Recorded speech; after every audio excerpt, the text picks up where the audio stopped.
Welcome back to IGN's E3 live show, streaming at you live on e3.ign.com. We started strong with Mass Effect 3, so let's keep the steam going with Battlefield 3. This ain't no bad company, so let's see what the guys at DICE have been cooking up. Thanks, Naomi. Today we're going to be checking out Battlefield 3, and while you're going to be seeing some footage that you saw at the EA press conference yesterday, we are actually joined by Peter Bach from DICE. He's executive producer on Battlefield 3, and he's going to be answering some of our questions and giving us a little bit more detail on what we think will be one of the biggest shooters of the year. So Peter, what can you tell us that maybe we couldn't have picked up just watching the demo during the E3 EA show? I think the demo gave a good picture of what we're trying to create.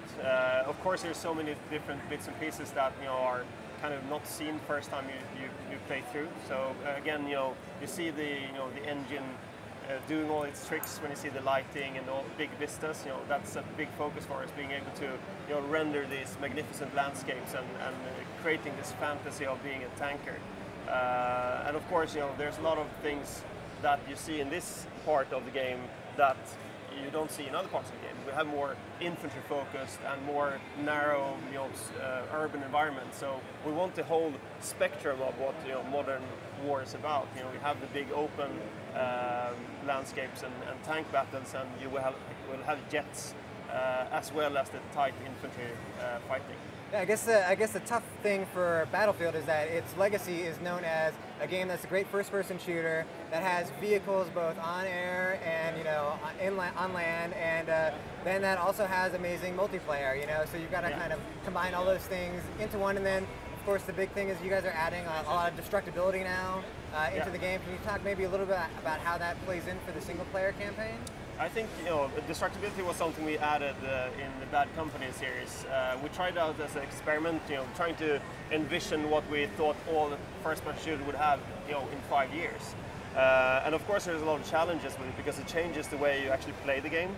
So you don't have these static environments anymore, and that of course gives you challenges when it comes to design. And in Battlefield 3, we tried to take this a big step forward. Of course, by being in urban environments, you need to be able to take down facades, break hole in windows, and everything from the small things to the big things. And again, trying to make the player feel like you're actually empowered by the weapons you're carrying, rather than being at a theme park where you shoot pebble guns. You have an RPG, you want that to blow a hole in the building. That's your fantasy. And then does that reverse happen with kind of the enemies? Is that like an extra danger for you as a soldier, that enemies have that same ability to destroy the environment around you? Yeah, of course. Since you can shoot out their covers, they can of course do the same to you, and that's a big strategic choice that you have. Do I hide behind this wooden fence, or do I go behind something that is more sturdy? You need to be logical and be thinking all the time when you have an environment that is actually destructible. And since campaign is a big part of Battlefield 3, maybe we could talk about actually what is the plot, what is kind of the end game, what is going on in Battlefield 3 at the start of the campaign? Well, we haven't released that many details about the campaign. We showed earlier at GDC, we showed part of the campaign which is more urban, where you're following your main character, Sergeant Blackburn, around a more urban environment in Iran. And now when we saw this mission, where you're in a big open landscape with tanks, also close to Tehran, which gives you a bit of a contrast to where we're going to play. We also have some other interesting settings like Paris, where you actually completely change the way you play because of just the infrastructure of that city. That will also, of course, have destructibility. Well, specifically on sort of the tanks that you're kind of using in Tehran, can you talk about how that sort of plays for you? What have you changed from, we used tanks in the last Battlefield, so how is that different at all in how it controls? Or? Yeah, we added a lot of depth to the vehicles in Battlefield 3 compared to the Bad Company series, because we wanted it to be very accessible, easy to use for everyone, but if you want that added depth, you have a lot of cool features like the infrared scope that you can turn on and off. There's a lot of small features that you will pick up when you play the game, but we still want to play it to be very accessible for everyone that picks it up. And tanks are going to be available also in the multiplayer, I'd assume? Absolutely. We don't want to make a different game for single player and multiplayer. We want it to be a different experience, but all the vehicles and all the weapons work the same. You should be able to control things in the same way you did in multiplayer when you go on to playing the single player campaign, and of course vice versa. We want people to be able to use the single player campaign as a tutorial for going online. And I know, obviously you see this demo, I think the first thing people say is, wow, this is one beautiful, gorgeous game. How long have you guys actually been working on Battlefield 3? Like, how did you make a game that just looks this pretty?